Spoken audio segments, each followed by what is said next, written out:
मैंने अनाउंस करके भी इस संकट के प्रति चेताने की कोशिश की थी। स्वास्थ्य आग्रह करके भी संकट की विकटता की ओर ध्यान आकर्षित करने का प्रयास किया था।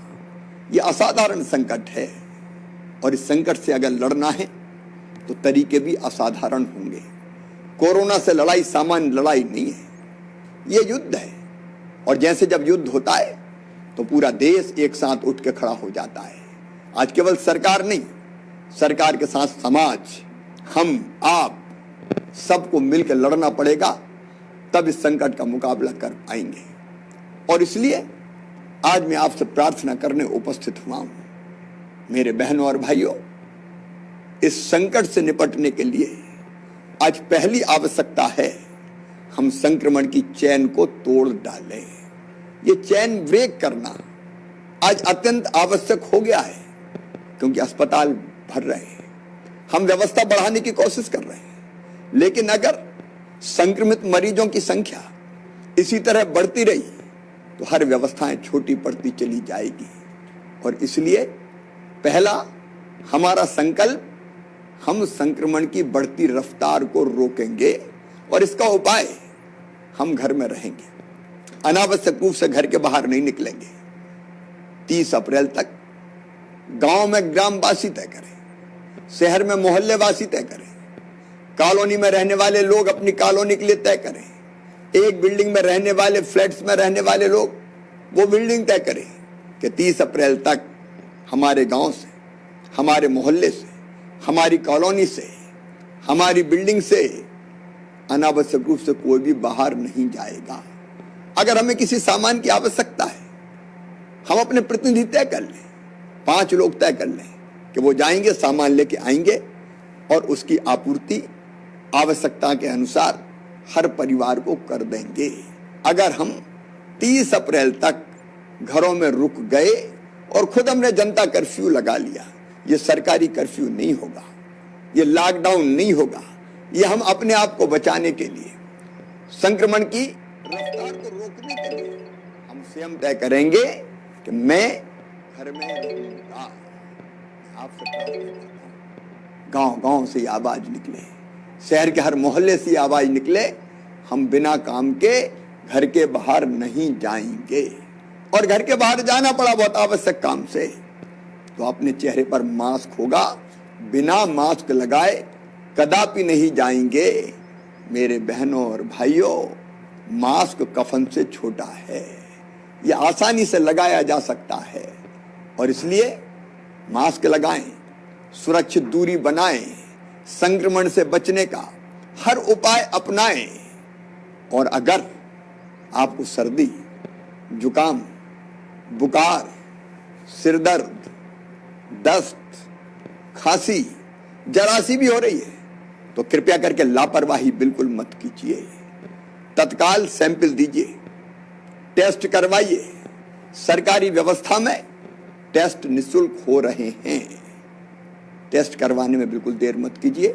और हां, एक बात और याद रखिए, टेस्ट करवाने के बाद अपने आप को अकेले में कर लीजिए, घर में अकेले रहिए, परिवार के लोगों से भी संपर्क मत रखिए, क्योंकि टेस्ट की रिपोर्ट आने तक अगर आप पॉजिटिव है और आप लगातार घूमते रहे तो पता नहीं कितने लोगों को कोरोना और ग्रसित कर लेगा। आपको भी बचना है तो दूसरे को भी तो बचाना है ना हमें, इसलिए अकेले में रहिए, ये मेरी प्रार्थना है। और अकेले में रहेंगे तो परिवार को भी बचा पाएंगे। क्या आप अपने परिवार से प्यार नहीं करते? और हां, जैसी रिपोर्ट आपकी आ जाए और रिपोर्ट पॉजिटिव आती है तो घर में होम आइसोलेट हो जाइए, होम आइसोलेशन में रहिए, मतलब घर में अलग कमरे में रहिए, परिवार के किसी सदस्य के संपर्क में मत आइए। अगर आप उसको प्यार करते हैं तो, और परिवार वाले भी कितना ही प्यार करें, अगर हमारे परिवार से कोई संक्रमित हो गया है तो हम उससे नहीं मिलेंगे ताकि हम संक्रमण से बचे रहें। उसको अलग से भोजन दिया जा सकता है। जैसे ही आप होम आइसोलेट होंगे, हम ये व्यवस्था कर रहे हैं कि घर में ही आपको एक दवाई का किट पहुंचा दिया जाएगा। उस दवाई के किट में सभी आवश्यक दवाइयां रहेगी। होम आइसोलेशन में रहने वाले मरीजों को मेडिकल सलाह देने हेतु ई संजीवनी कॉल सेंटर से जोड़ा जा रहा है। हम ये सुनिश्चित कर रहे हैं कि कॉल सेंटर से टेलीमेडिसिन के माध्यम से डॉक्टर संक्रमित भाई बहन से फोन करके ये सलाह दे कि उसको क्या करना है, क्या नहीं करना है। आपके जो लक्षण है आप बताएं, डॉक्टर से सलाह प्राप्त करें।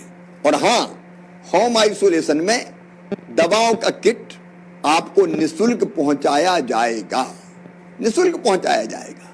आप डॉक्टर द्वारा बताई हुई सारी सावधानियां रखें। जो दवाएं दी गई है उन दवाओं का सेवन करें। मेरा विश्वास है कि घर पर ही आप पूर्णतः स्वस्थ हो जाएंगे।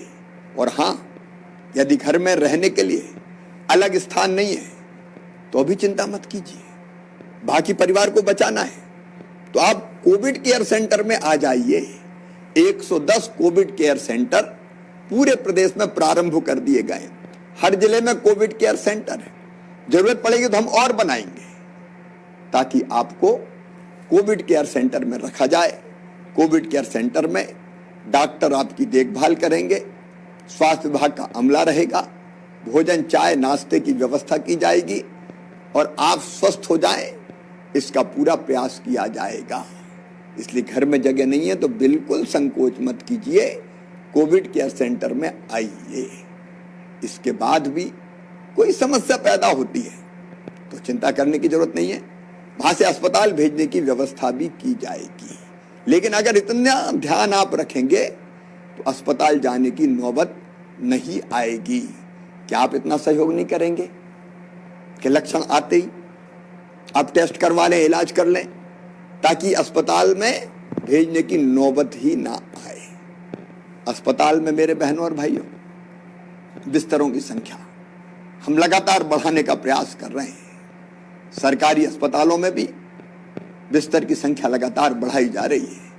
1 अप्रैल को जहां हमारे पास कुल 21,159 बिस्तर उपलब्ध थे, आज उनकी संख्या बढ़ के 40,784 हो गई है।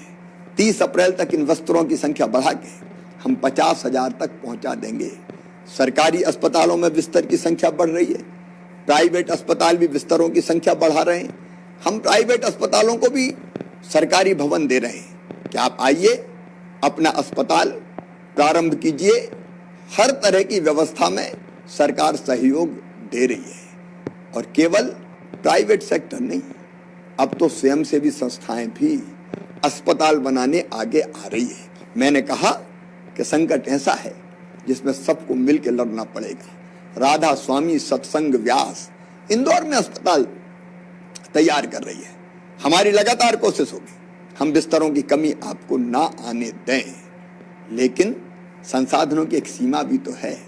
बीच में ऑक्सीजन की किल्लत पैदा हुई, चारों तरफ ऑक्सीजन की कमी के कारण एक विकट संकट हमारे सामने पैदा हो गया, क्योंकि अप्रत्याशित संख्या है मरीजों की।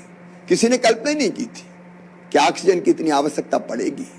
लेकिन प्रधानमंत्री जी से मैंने आग्रह किया, गृह मंत्री भारत सरकार से बात की, उद्योग मंत्री से बात की, स्वास्थ्य मंत्री से बात की, और आज मैं आपको आश्वस्त कर रहा हूं, अब ऑक्सीजन की आपूर्ति लगभग सामान्य होती चली जा रही है। 8 अप्रैल को ऑक्सीजन की आपूर्ति 130 मीट्रिक टन थी, जो 12 अप्रैल को बढ़ के 267 मीट्रिक टन हो गई। 17 अप्रैल को बढ़ के 390 मीट्रिक टन हो गई। और आगे बढ़ते हुए ऑक्सीजन की आवश्यकता को देखते हुए मैं प्रधानमंत्री जी को धन्यवाद देना चाहूंगा। 20 अप्रैल तक 445 मीट्रिक टन ऑक्सीजन हमें प्राप्त होगी, 25 अप्रैल तक 565 मीट्रिक टन और 30 अप्रैल तक 700 मीट्रिक टन ऑक्सीजन हमको प्राप्त होगी। हम ऑक्सीजन बनाने के संयंत्र लगाते चले जा रहे हैं। छोटे छोटे संयंत्र जो स्थानीय स्तर पर उत्पादन करे, उसकी कोशिश भी लगातार जारी है। ऑक्सीजन कंसंट्रेटर खरीद के हम एक पेशेंट को अगर सामान्य ऑक्सीजन की जरूरत है तो हम वो भी ऐसे पेशेंट्स को अस्पताल में प्रदान करेंगे ताकि उसकी आवश्यकता पूरी हो जाए। हर संभव प्रयास हम करेंगे। इसके साथ साथ एक और दिक्कत हमारे सामने आई और वो थी रेमडेसिविर इंजेक्शन की। मेरे बहनों और भाइयों, इंजेक्शन की मांग बढ़ती चली गई। मध्य प्रदेश में इंजेक्शन बनता नहीं है, उत्पादित नहीं होता, हमको बाहर से मंगाना पड़ता है। पूरे देश में इंजेक्शन की कमी के कारण चारों तरफ चिंता व्याप्त हो गई। हमने लगातार कोशिश की कि कैसे हम इस इंजेक्शन की आपूर्ति को सुचारू कर पाएं। मैं लगातार बात कर रहा हूं, भारत सरकार से बात कर रहा हूं, स्वास्थ्य मंत्री से बात कर रहा हूं, प्राइवेट कंपनियों से बात कर रहा हूं और बात करके हम आपूर्ति लगातार करते चले जा रहे हैं। हाँ, जितनी आवश्यकता है उससे अभी जो आपूर्ति है वो कम है, लेकिन हमारे प्रयासों में कोई कमी नहीं है। हमने प्राइवेट स्टॉकिस्ट को भी ये इंजेक्शन मिल जाए उसके लिए भी ऑर्डर दिलवाए हैं, ऑर्डर दिए हैं। सरकारी सेक्टर में भी हमारे पास इंजेक्शन आ जाए इसलिए प्राइवेट कंपनियों को ऑर्डर दिए हैं। अलग अलग दिन लगातार इंजेक्शंस आ रहे हैं। भरपूर कोशिश हमारी रहेगी कि इन इंजेक्शंस की भी कमी ना रहे, बाकी दवाइयों की कोई कमी ना हो। इसके प्रयास हम निरंतर कर रहे हैं, लगातार कर रहे हैं। लेकिन मेरे बहनों और भाइयों, मैं फिर कहना चाहता हूँ, इस संकट से निपटने के लिए हम सबको एकजुट होना पड़ेगा। हम परिश्रम की पराकाष्ठा करेंगे, प्रयत्नों की परिसीमा करेंगे, कसर कोई नहीं छोड़ेंगे। लेकिन मैं सबसे अपील करता हूँ, सभी राजनीतिक दलों के नेताओं से अपील करता हूँ, मतभेद के और कई विषय हो सकते हैं, लेकिन संकट की घड़ी में मिलकर एक हो जाएं। धार्मिक संस्थाएं, सामाजिक संगठन, स्वयंसेवी संस्थाएं सब मिलकर आगे बढ़े, आगे आए। मुझे खुशी है कि कोरोना वॉलंटियर्स निकल के सामने आए हैं, जिनने अपने आप को रजिस्टर करवाया है कि हम इस संकट की घड़ी में प्रशासन और सरकार के साथ खड़े रहेंगे। और वो कोरोना वॉलंटियर बहुत अच्छा काम कर रहे हैं। अगर आपको भी सेवा के काम में सरकार और प्रशासन के साथ जुड़ना है तो आप 181 पर कोरोना वॉलंटियर के रूप में रजिस्टर हो सकते हैं। आपको हेल्प डेस्क पर काम दिया जा सकता है, जागरूकता पैदा करने के लिए काम दिया जा सकता है, मोहल्लों में जनता की सेवा करने का काम दिया जा सकता है। हम में से हर एक को किसी न किसी भूमिका का निर्वाह निश्चित तौर पर करना है। मुझे पूरा विश्वास है कि संकट बड़ा है, संकट गहरा है, लेकिन हमारा हौसला उससे भी बड़ा है। हम कोई कसर नहीं छोड़ेंगे और मुझे पूरा विश्वास है कि संकट आया है, लेकिन मिलके एकजुट होके अगर हम लड़ेंगे तो इस संकट को हम पराजित करेंगे। इस संकट के दौरान हमारी कोशिश ये रही है कि गरीब की रोजी रोटी चलती रहे, उसके सामने रोजगार का संकट यथासंभव पैदा ना हो, और अगर वो पैदा भी होगा तो चिंता ना करे, सरकार कोई ना कोई व्यवस्था जरूर करेगी, जिसके बारे में मैं फिर अलग से चर्चा करूंगा। आज मैं फिर एक बार अपने सभी बहनों और भाइयों से प्रार्थना करता हूं कि संकट की घड़ी में हम सब आगे आए, संक्रमण की चैन तोड़ें, खुद जनता कर्फ्यू लगाएं और संक्रमित अगर हो जाते हैं तो तुरंत इलाज शुरू करें ताकि अस्पताल जाने की नौबत ही ना आए। मुझे विश्वास है कि हम सबके प्रयासों से ये रैन अंधेरी बीतेगी, उषा जय मुकुट चढ़ाएगी, पतवार चलाते जाएंगे, मंजिल आएगी आएगी। संक्रमण का अंधेरा हम आशा और विश्वास के प्रकाश से दूर करेंगे। मैं मीडिया के मित्रों से भी निवेदन करता हूं, सकारात्मकता का माहौल बनाएं। हम जानते हैं कि जहां एक तरफ संक्रमित भाई और बहन आ रहे हैं, अगर 3-4 दिनों से लगातार 11 से लेकर 12,000 के बीच में पॉजिटिव केसेस सामने आ रहे हैं तो 6-7 हजार रोज स्वस्थ होकर घर भी जा रहे हैं। और इसलिए आशा और विश्वास का सवेरा निश्चित तौर पर आएगा। मैं भगवान से भी प्रार्थना करता हूं, असदोमा सदगमय, तमसोमा ज्योतिर्गमय, मृत्योर्मा अमृतम गमय। हमें असत से सत की ओर, अंधकार से प्रकाश की ओर और मृत्यु से अमृत की ओर ले चलो। मुझे पूरा विश्वास है कोरोना हारेगा, हम जीतेंगे। बहुत बहुत धन्यवाद।